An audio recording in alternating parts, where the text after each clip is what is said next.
All right, Ashley, what car do you drive and what's your monthly payments? I drive a 24 Altima and my car payments is $730. All right, what car you drive there and what's your monthly payments? All right, I got a big boy scat. Monthly payment $900 a month. Taylor, What's up? what car you driving? What's your monthly payment? I drive a 2023 Honda Civic Sport hatchback, and my payment is $565.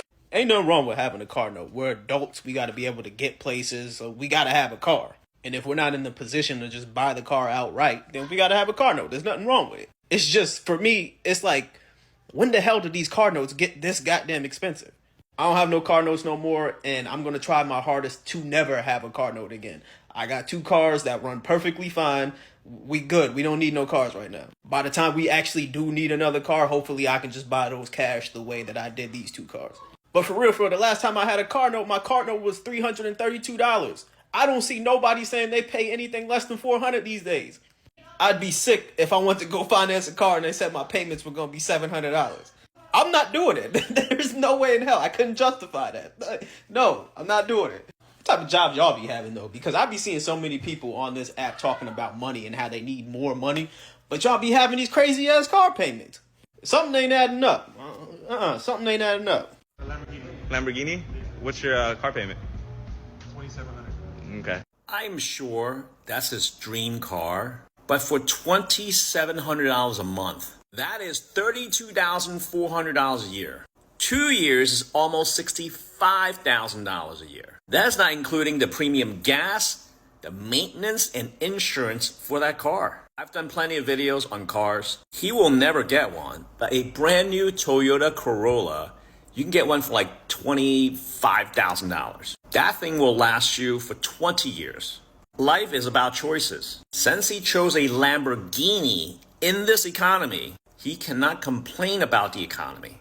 I don't know if he owns a house yet, but he cannot complain about not able to buy a house or a house that he wants to buy. It looks like he is a car salesman. He better be a very, very good one. Grace, what's the highest payment you've ever seen? $1,784. Demetrius, what's the highest payment you've ever seen? Oh, $2,100. Sheesh. Roy, what's the highest car payment you've ever seen? It was $1,958. Jesus. Leslie, what's the highest payment you've seen? $1,400.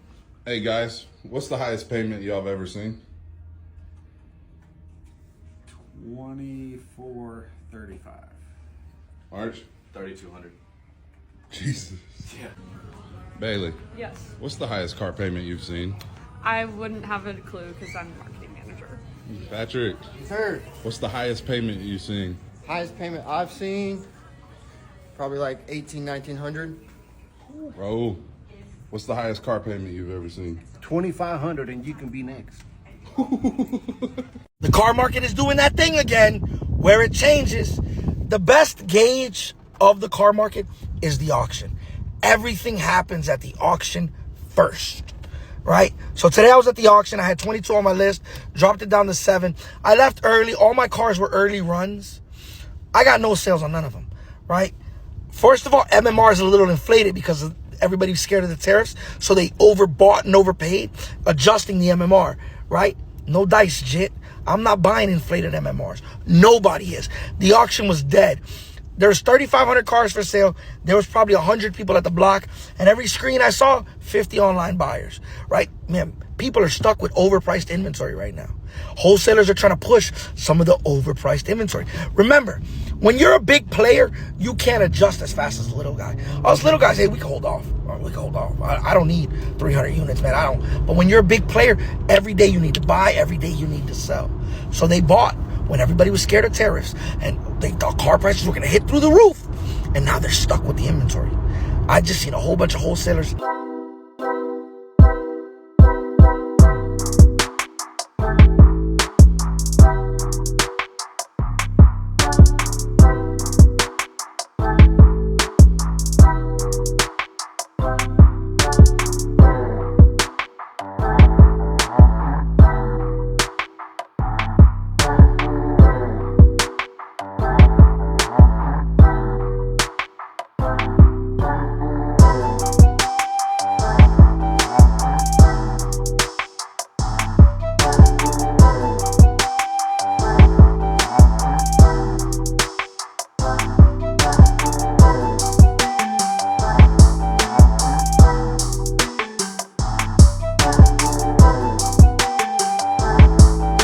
talk about my 2025 Kia K4. When I went into the dealership, I was going in for a K5 GT line. I did not know how much money I needed to put down.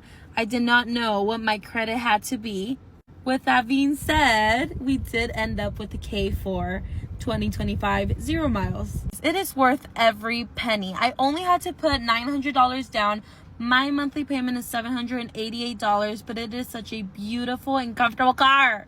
It doesn't have leather seats, but I want to match my inside of the car with the outside. My outside is red, so I went and bought seat covers. Let me show you guys a better picture. This is what my car looks like from the outside.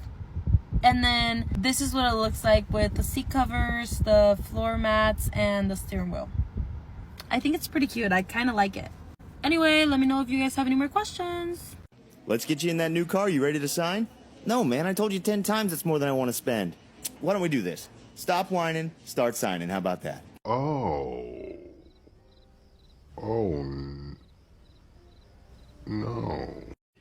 Yo, Toyota needs to tighten up $40,000 for a 2025 Toyota Camry.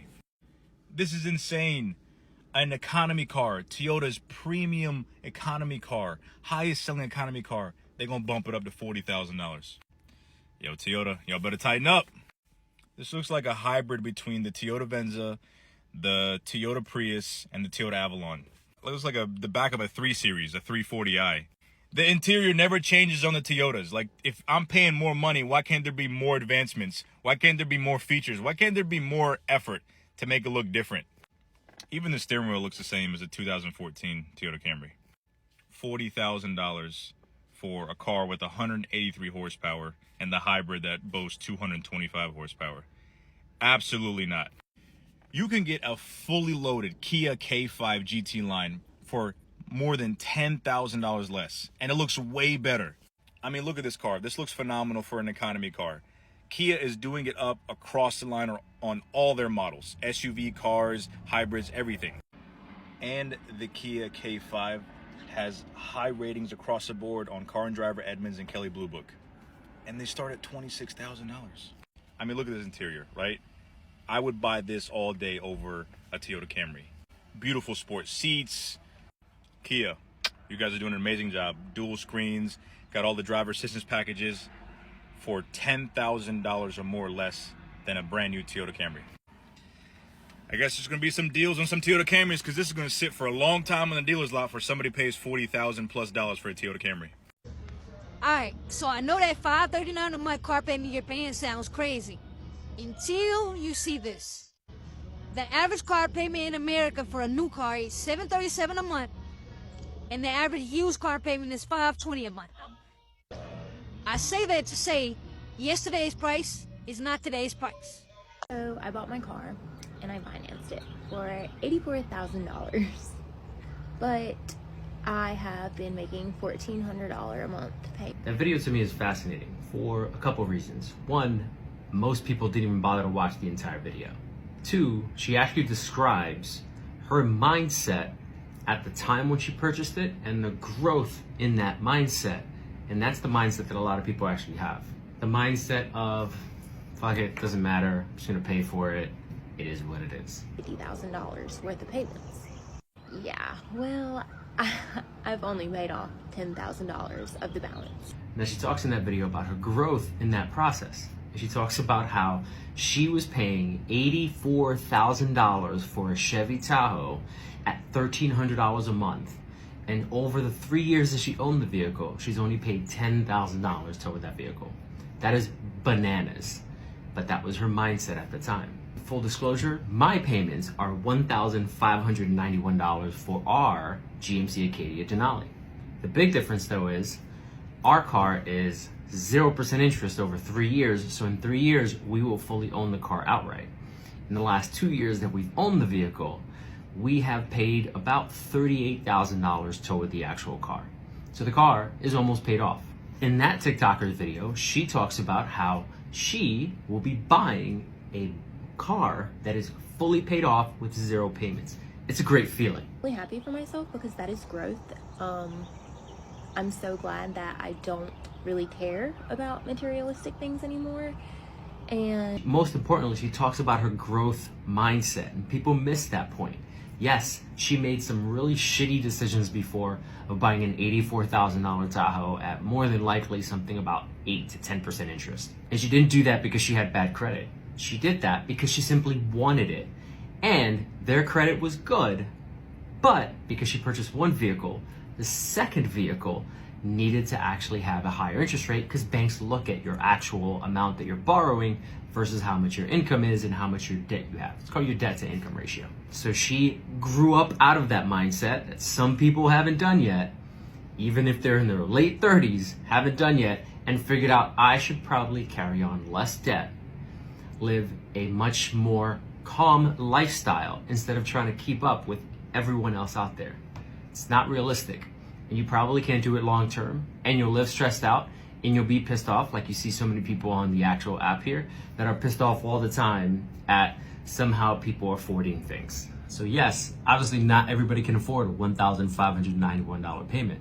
But when you have no other debt and you've worked on making sure you manage your debt properly early on, you can put yourself in a better position for the future. It's what I've been teaching my kids, so hopefully they don't come out with a lot of debt out of any potential situations that they're in. Hopefully they end up buying a home really early on in their lives, and I'll try to help them out wherever I can possible. But the reality is, if you manage your debt properly early on, and I get it, sometimes you can't. Sometimes life situations throw you for a big ass curveball. Trust me, I understand. But the faster you try to pay off that debt, the better your situation is in the long run. That's my lesson for the day. I mean, that's what it is. It's a $95,000 car. It's going to be a big payment, but let's give it a shot. We got nothing else going on, so it's going to be 2218. They are in Florida. They're over in Broward County. I don't know how far away that is. 40-minute drive. Okay, so that's close. They picked the winner because it's $95,000. It's only a $95,000 Volvo, sir. Let's go to work, as you say. Go to work. So there's 640 credit score. Credit's not the best, but they do qualify. Good money? 5,000 down. 5,000 reasons, right? Yeah, and 12,000 miles per year. I have no idea what a lease payment is going to be on this car. I've never ran one. So this is a EX. EX90, the one on the floor. It's an Ultra 6 passenger loaded. Yeah, I can't believe we haven't sold these cars yet, to be honest with you. 36 months is the way to go. Okay, 36 months best program. That's good. And you did say 10K? 12,000 miles per year, please. 12K, my bad. Yeah, no worries. It's a nice deal for the day. I can tell you what, we're the only one discounting these EVs. Yeah, don't discount too much. Let's be nice, but we got to make a little bit of money. Well, right now you're sitting at a $1,700 payment. Okay, $1,700 a month. It's a two-bedroom, two-bath. Two-bedroom, two-bath. I like that. Okay, I mean, that's what it is. It's a $95,000 car. Maybe, no, hold on a second. We need to put the $7,500 in there, right? Okay. So, okay, whoops, there you go. Yeah, might want to put that in there. Yeah, let me go down to $1,499. $1,499?